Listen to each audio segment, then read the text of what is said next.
Nova appeared in the kitchen doorway, holding a stuffed purple elephant. "Mama, can the man stay for lunch?" Zara's expression softened as she looked at their daughter. "Would you like him to, sweetie?" Nova nodded seriously. "He has sad eyes, like when you look at pictures." Donovan felt his throat tighten. What pictures had Zara been looking at? Old photos of them together? "Then he can stay," Zara said. Over grilled cheese sandwiches and apple slices, Donovan watched Nova with fascination. She was bright and articulate for her age, asking him questions about his car and his work with that same scientific curiosity Zara possessed. When she smiled, her skin shifted to a happy lavender pink. After lunch, Nova went down for her nap, and Donovan and Zara sat on the back porch, watching the afternoon sun filter through the trees. "She's extraordinary," Donovan said. "She is," Zara agreed. "And she's also challenging. Her hybrid biology means she has abilities neither species fully understands. She can sense emotions, sometimes predict what people will say. Her skin changes color with her moods. Finding childcare has been impossible.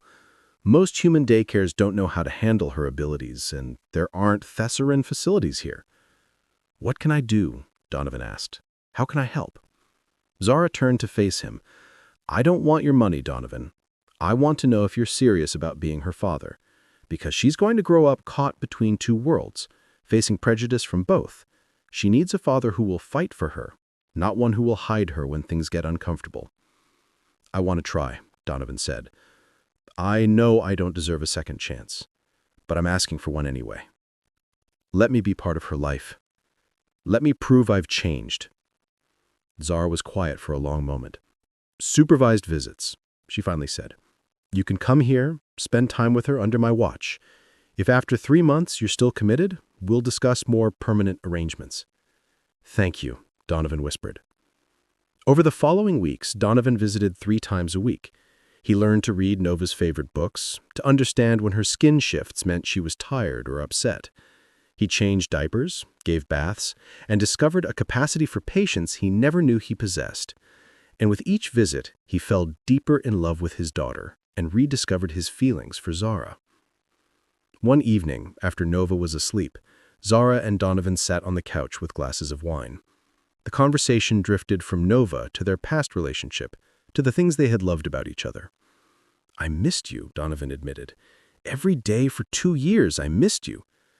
"Then why did you push me away?" Zara asked, her eyes bright with tears. "Because I was afraid of what people would think. My business partners made comments about our relationship. Investors asked uncomfortable questions. I let their opinions matter more than my own heart." Zara moved closer. "And now?" "Now I realize I was an idiot. I traded something real and precious for the approval of people who don't actually care about me." They kissed then, tentatively at first, but then with the passion of 2 people who had been denying their connection for too long. That night, they made love in Zara's small bedroom, relearning each other's bodies, whispering promises about second chances and new beginnings. Afterwards, wrapped in each other's arms, Donovan felt something he hadn't experienced in years: complete peace. The next morning, Donovan woke to small hands patting his face. Nova stood beside the bed, her skin a curious shade of pale purple as she studied him. "Are you staying now?" she asked with that direct honesty children possess. Donovan looked at Zara, who was watching them both with cautious hope. "I'd like to, if your mama says it's okay." Over breakfast, they discussed what this new arrangement would mean. Donovan wanted to be fully present in Nova's life, which meant adjusting his work schedule and priorities. "My business partners aren't going to understand," Donovan admitted. "They already had concerns about our relationship with you before. This will be worse." "Then maybe they're not the right partners," Zara said quietly. Donovan thought about the men he had built his empire with. They were brilliant businessmen, but conservative in their views about Earth's integration with other planets. They tolerated alien visitors, but believed relationships should stay within species. "You might be right," he said. As weeks passed, Donovan's life transformed. He moved most of his work to remote meetings so he could spend mornings with Nova. He learned that her emotional sensing abilities meant that she could tell when he was stressed or distracted, so he practiced being present, fully engaged in their time together. One afternoon, while Zara was working, Nova's skin suddenly turned dark purple, almost black, and she started crying inconsolably. Donovan panicked until Zara rushed in and explained this was an emotional overload, something that happened when Nova sensed too many conflicting feelings at once. Hold her close, Zara instructed. Let her feel your calm, your love. She'll sync with your emotions. Donovan held his daughter, breathing deeply, focusing on how much he loved her, how safe she was. Gradually, Nova's skin lightened to a peaceful lavender, and she fell asleep in his arms. "You're getting good at this," Zara observed, watching them with soft eyes. "I have a good teacher," Donovan replied. That evening, after Nova was in bed, Zara and Donovan talked about their future. The chemistry between them had reignited completely, and they were essentially living as a family. But Zara remained cautious. "I need to know this is real, that you're not going to panic again when things get difficult." "I'm not the same person who pushed you away. Nova changed everything. You changed everything." They made love again that night, and many nights after, rebuilding trust through intimacy and honest communication. Donovan found himself thinking less about business deals and more about Nova's upcoming birthday, about weekend plans, about the family they were becoming. He introduced Nova to his parents via video call. They were initially shocked but quickly charmed by their granddaughter's intelligence and sweetness. His mother cried, telling Donovan she was proud of him for stepping up. But Donovan knew the real test was coming. His business partners had been asking questions about his reduced availability. He couldn't hide his family forever. 3 months after that first visit, Donovan proposed to Zara. Not with a grand gesture, but quietly, on the back porch where they had first agreed to try again. "I love you," he said. "I love Nova.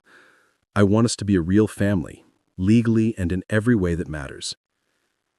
Zara looked at the simple but elegant ring he offered. "Are you sure? Really sure? Because once we do this, there's no hiding. Everyone will know." "I'm sure," Donovan said. "I'm done hiding." Zara said yes, and they held each other as the sun set, both knowing the hard part was just beginning. Donovan Blake stood at the floor-to-ceiling windows of his corner office on the 30th floor of the Frostbank Tower, surveying downtown Austin as the evening sun painted the skyline in shades of amber and gold. At 39, he had built Blake Ventures into one of the most successful venture capital firms in Texas, with a portfolio worth over $2 billion. He wore success like armor. Bespoke navy suit, platinum watch, perfectly styled dark hair with just enough gray at the temples to suggest wisdom and experience. His phone buzzed on the mahogany desk behind him. Donovan glanced at the screen, expecting another message from his latest acquisition target. Instead, he saw a name that made his breath catch. Zara. It had been 2 years, 3 months, and 17 days since he had last heard from her. Not that he was counting. Not that he thought about her violet eyes and the way her purple skin seemed to shimmer in moonlight. Not that he regretted the way things ended between them. He picked up the phone with hands that trembled slightly, a reaction that would have embarrassed him if anyone had been watching. The message contained a single photo. Donovan's world tilted on its axis. The image showed Zara, her distinctive lavender skin glowing with that familiar luminescence, holding a small child.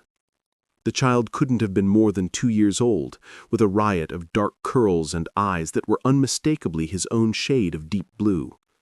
But the child's skin had a subtle purple undertone, a beautiful blending of human and Thesseron genetics. Before Donovan could process what he was seeing, the message disappeared. This message was deleted. He stared at the empty screen, his mind racing. Zara had a child. His child. The timeline fit perfectly. 2 years ago, they had been together, deeply in love despite the complications of an interspecies relationship. Zara had come to Earth 5 years ago on a research visa from her home planet Thessera, part of an intergalactic genetics exchange program. She was a brilliant scientist, specializing in cross-species compatibility and evolutionary biology. They had met at a fundraiser for the university where she worked, and Donovan had been immediately captivated. For 3 years they had navigated a relationship that was passionate and complicated in equal measure. Zara wanted commitment, had talked about building a life together, about the possibility of children. Human Thesaron hybrids were rare but possible, she had explained, and she wanted that future with him. But Donovan panicked. His partners had already expressed concerns about his relationship with an alien, worried about public perception and investor confidence. Society was slowly accepting Earth's new intergalactic neighbors, but prejudice still ran deep. Dating someone from another planet was one thing. Making a permanent commitment, having children together, that was something else entirely. So he ended it, cleanly, finally, telling Zara he couldn't give her what she wanted. He had blocked her number, buried himself in work, convinced himself he had made the rational choice. Now, staring at his phone, Donovan realized he might have made the biggest mistake of his life. He tried calling Zara's number, but it went straight to voicemail. Her voice, melodic with that slight accent that marked her as not quite human, asked him to leave a message. He hung up without speaking, unsure what he could possibly say. Donovan paced his office, the carefully curated space that reflected his success, suddenly feeling like a cage.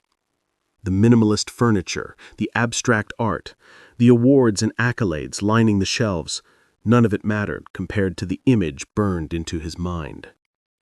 He had a daughter. Probably. Possibly.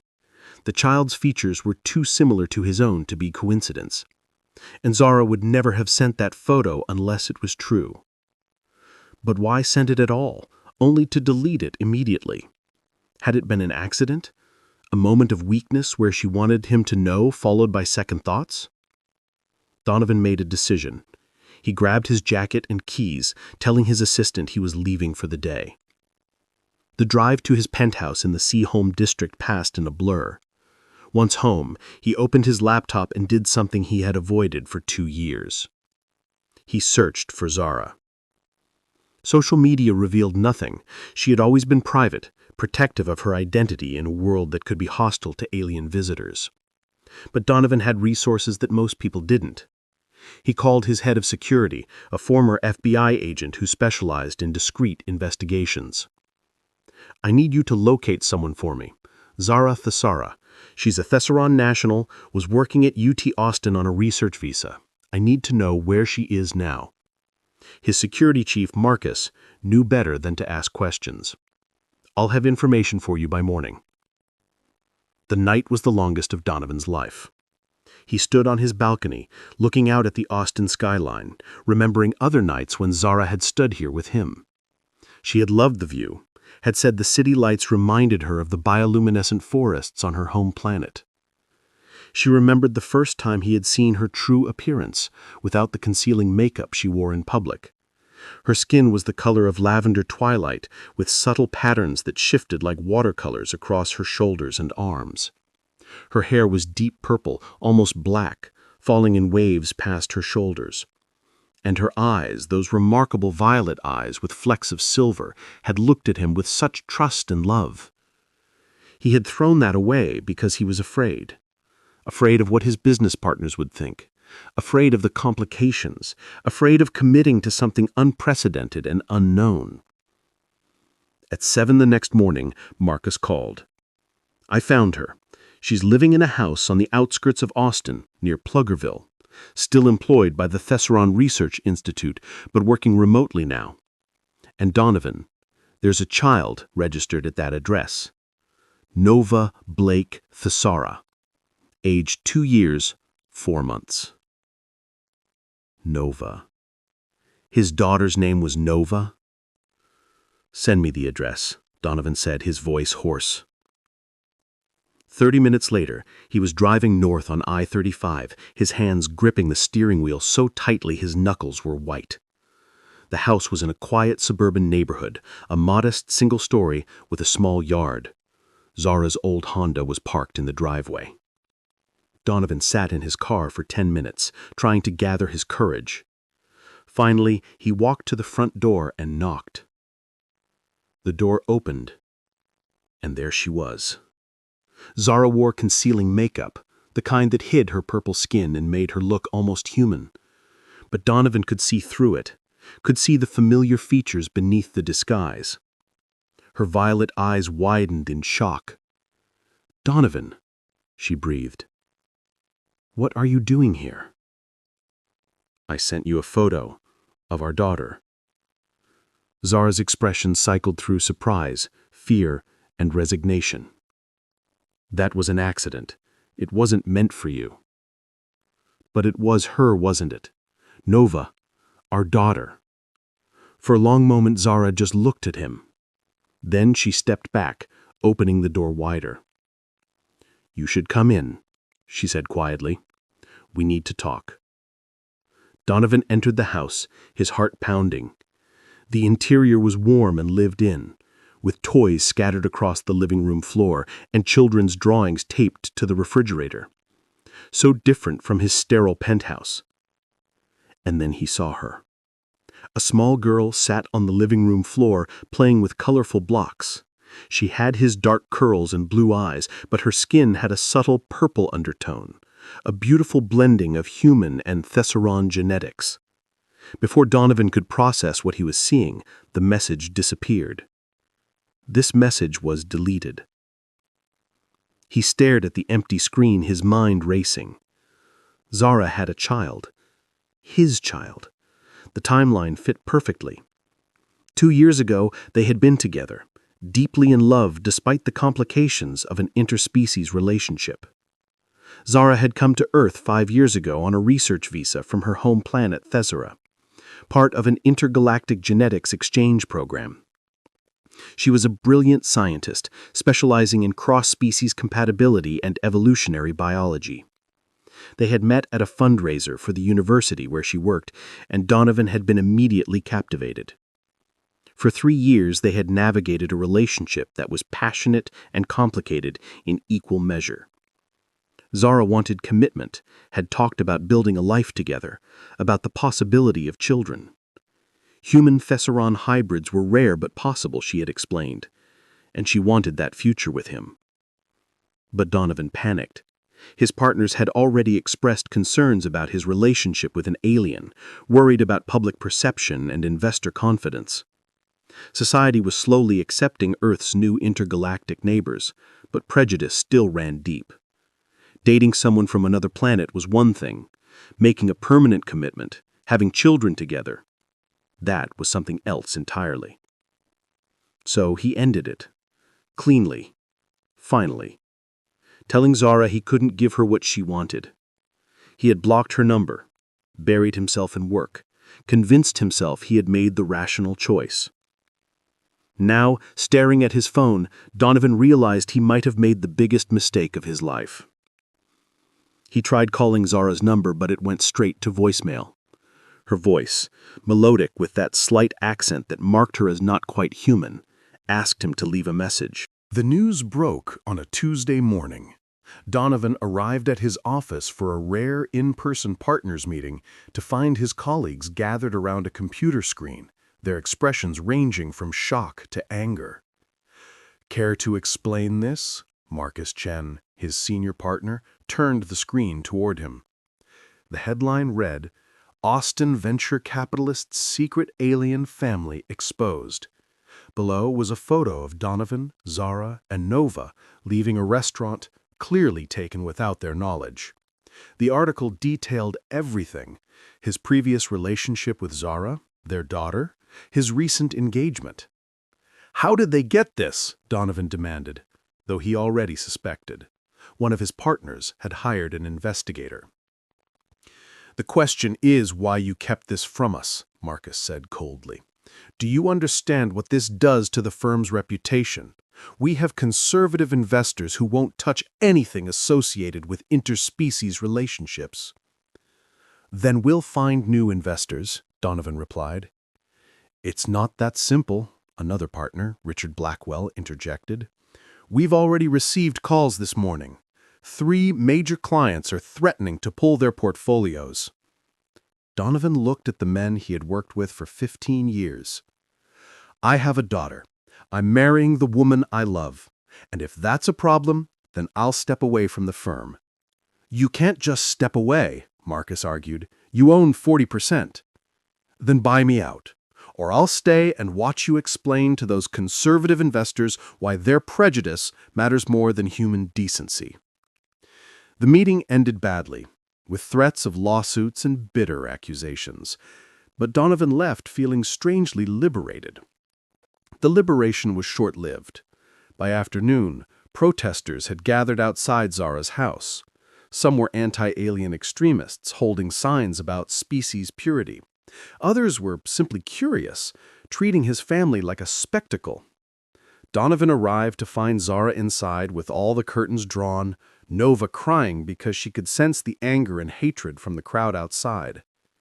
"We need to leave," Zara said, her face pale. "This isn't safe for her." That evening, things escalated. Someone threw a brick through the window with a note, "Go back to your own planet." Nova's skin turned black with fear, and she wouldn't stop shaking. Zara made a decision. "I'm taking her home, to Thessara, where she'll be accepted." "No," Donovan said desperately. "We can fight this." "At what cost?" Zara demanded. "Look at her. She's terrified.